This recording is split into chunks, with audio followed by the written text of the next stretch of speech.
Ele diz e ela diz, capítulo 12, ninguém vence sozinho, por Dev. Foi durante os momentos dolorosos, escassos e de abandono que Larry e eu conversamos sobre o nosso futuro e o que queríamos extrair dessas decepções profundas e momentos sombrios. Era importante para nós terminar bem. Nossos filhos eram jovens e estávamos cheios de visão e muita determinação. No entanto, Deus parou o nosso progresso. Ele teve de revelar nosso caráter com provações. Foi difícil, mas unimos-nos e juntos permanecemos. Tornamo-nos mais fortes em nossa fé, vocação, valores e missão. Aceitamos nossas provações e essas se tornaram as nossas vitórias. Não é como você começa, mas como termina que conta na vida. Erros são cometidos por você e com você. Se você concentrar-se no mal que lhe foi feito, viverá com culpa e acusação. Ao concentrar-se no erro que cometeu, ficará preso pela culpa e vergonha. Então, onde deve estar seu foco quando as coisas não saírem do seu jeito? Em quem temos a redenção pelo seu sangue, a remissão das ofensas, segundo as riquezas da sua graça, que ele tornou abundante para conosco em toda a sabedoria e prudência, descobrindo-nos o mistério da sua vontade, segundo o seu beneplácito que propusera em si mesmo, de tornar a congregar em Cristo todas as coisas, na dispensação da plenitude dos tempos, tanto as que estão nos céus, como as que não estão na terra. Efésios 1, de 7 a 10. Foi difícil, mas unimos-nos e juntos permanecemos. A palavra de Deus é muito poderosa e prática. Assimile o conceito das riquezas da sua graça e agarre isso com força em seu coração.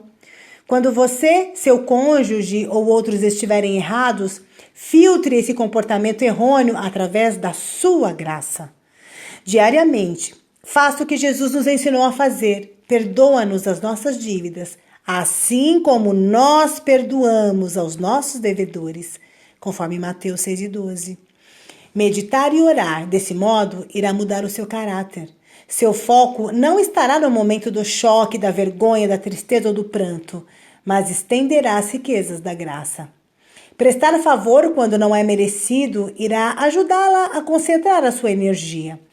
Uma pessoa centrada na graça é aquela que coloca a dor dos outros antes de seus próprios sentimentos. Os olhos da graça conseguem olhar para além da circunstância em questão para ver o que as coisas podem ser no futuro e não o que elas são no presente. É quando estamos a ponto de cometer uma transgressão na vida pessoal que Jesus dá em abundância a sua graça sobre nós, que ele tornou abundante para conosco em toda a sabedoria e prudência, descobrindo-nos o mistério da sua vontade, segundo o seu beneplácito, que propusera em si mesmo, repetindo Efésios 1, 8 e 9. A graça lhes dá um futuro e revela o mistério da vontade de Deus para vocês, para o cumprimento de seu propósito na vida de vocês. Dar graça por seu cônjuge dá-lhes a esperança para o futuro. Mas ao longo do caminho de aceitar nossas provações, antes de elas se tornarem nossas vitórias, eu tive de fazer algumas escolhas muito sérias. Percebi que, em muitos aspectos, o resultado do nosso futuro estava em minhas mãos. Durante essas fases, e foram mais de uma, aprendi um princípio muito valioso, o qual se tornou meu prumo em meu relacionamento com o Larry. Aprendi esse princípio por meio de um provérbio. A mulher virtuosa é a coroa do seu marido, mas a que procede vergonhosamente é como um apodrecimento nos seus ossos. Provérbios 12 e 4. Larry sempre foi o meu príncipe e eu sua princesa, mas eu poderia escolher ser uma coroa e fazê-lo meu rei, ou poderia optar por envergonhar o meu príncipe e fazê-lo ser um completo inútil. O futuro de Larry estava em minhas mãos. Uma pessoa centrada na graça é aquela que coloca a dor dos outros antes de seus próprios sentimentos.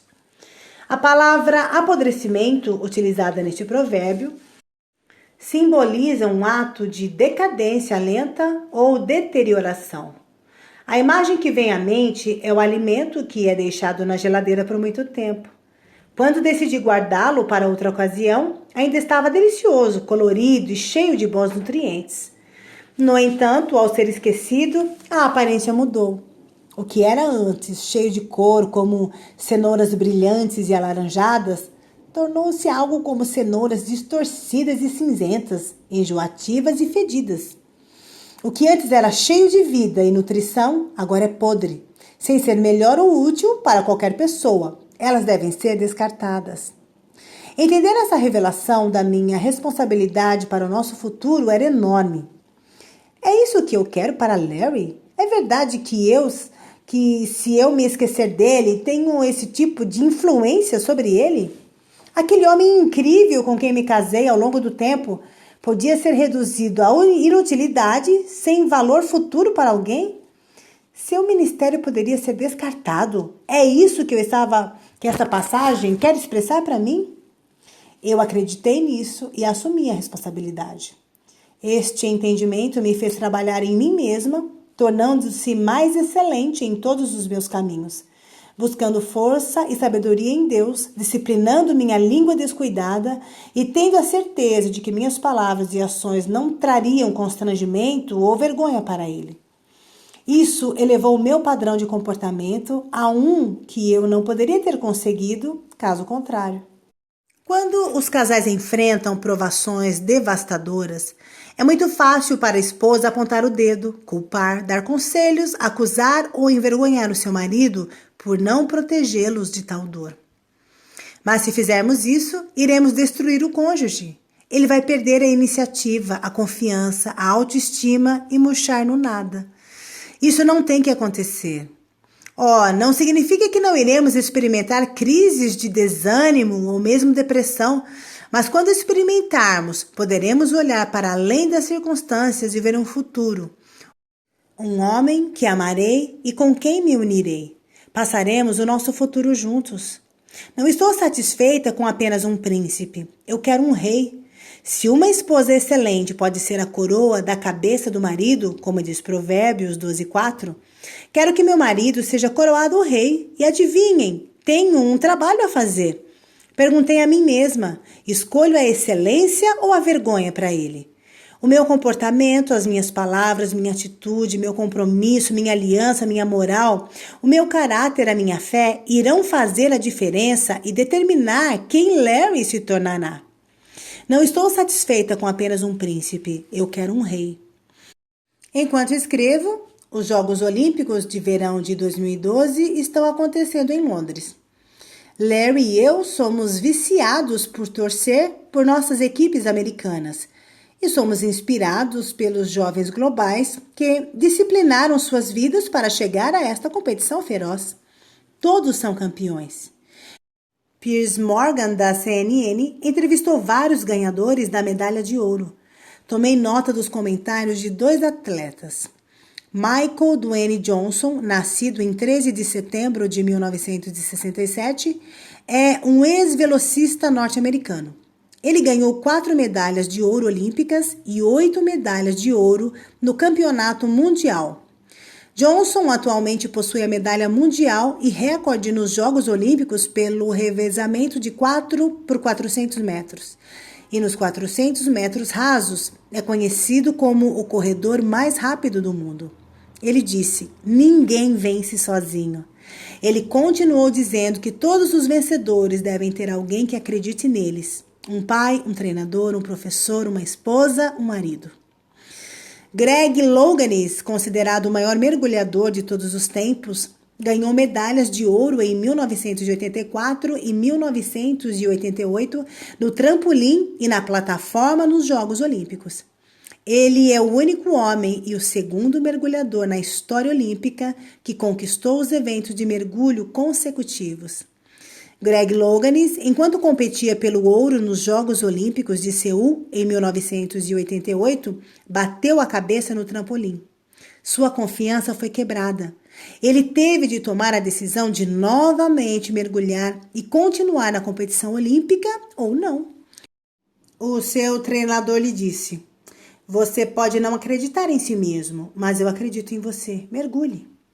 Greg competiu e foi para casa como um campeão. De certa forma, seu treinador o fez ser rei do mergulho antes de Greg saltar do trampolim. Ninguém vence sozinho.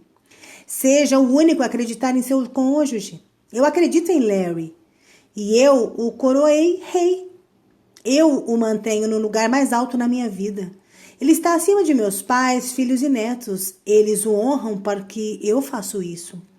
Eu comemoro suas conquistas e dou-lhe apoio em suas falhas. Eu acredito nele quando ele não acredita em si mesmo.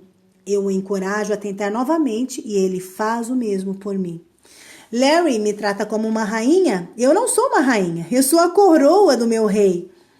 Uma coroa é um cocar ornamental que simboliza a autoridade. Não é de se admirar que eu ame vários ornamentos. A coroa de um monarca também significa a fidelidade às leis que elas representam. Larry vive pelas leis de Deus e pela sua graça em nosso casamento. E eu reflito a minha aceitação dessas leis e de sua autoridade sendo a sua coroa. O rei e a sua coroa são inseparáveis. Embora fisicamente possa haver algumas horas do dia do rei em que a coroa é posta de lado, ela é sempre parte de quem ele é. Um rei nunca fica sem uma coroa. Ele nunca fica sem o impacto que ela representa em sua vida. Da mesma forma, embora Larry e eu possamos estar a um continente de distância, ele nunca fica sem a influência de sua coroa e eu nunca fico sem a guarda do meu rei. Alguns anos atrás fui convidada para servir em um prestigiado conselho de administração. Por um tempo, eu fui a única mulher que servia entre 19 homens. Quando assistia a essas reuniões, vários dias em outro estado, eu estava plenamente consciente de que a minha presença estava representando Larry. Embora ele não fosse convidado para servir nessa posição, ele me apoiou totalmente e estava orgulhoso de mim. Enquanto eu era uma pensadora independente e colaboradora das decisões e discussões sobre os negócios em mão, eu sabia que a minha conduta, as minhas conversas, o meu traje, a minha atitude representavam não só a mim, mas também ao meu marido. Eu era sua coroa e éramos inseparáveis em nossa influência. Recentemente fui capa de uma revista brasileira. Na entrevista perguntaram qual é o meu maior sonho. Meu maior sonho nessa fase da minha vida é que os casais saibam o impressionante cumprimento de uma vida juntos que é preenchida com amor e paz, que é cheia da plenitude e da alegria de Deus. O nosso legado é deixar a vocês, dois líderes fortes, sabedoria e verdade sobre como vocês podem ter sucesso em seu casamento. O que foi possível para nós também é para vocês. Larry e eu não queremos que digam ninguém nunca nos disse, mas queremos deixar um legado de possibilidade para vocês. Agora nós dissemos. Portanto, nós também, pois que estamos rodeados de uma tão grande nuvem de testemunhas, deixemos todo embaraço e o pecado que tão de perto nos rodeia e corramos com paciência a carreira que nos está proposta, olhando para Jesus, autor e consumador da fé, o qual, pelo gozo que lhe estava proposto, suportou a cruz, desprezando a afronta e assentou-se à destra do trono de Deus. Hebreus 12, 1 e 2. Se vocês acham que ninguém acredita em vocês, saibam que estão errados. Nós acreditamos em vocês. Como começou o seu casamento, não é a questão agora, é como termina. Aceitem as verdades que estão neste livro, usem nossas vidas como exemplo e terminem o que começaram. Terminem bem. Esposas, quando as carruagens de fogo chegarem à sua porta, vocês podem dizer: reverenciei o meu marido e dei-lhe a honra da mesma forma que a igreja dá a glória a Cristo. Vistam-se com as vestes reais do sucesso do casamento e tenham sucesso juntos. Seu reino de gerações futuras será abençoado.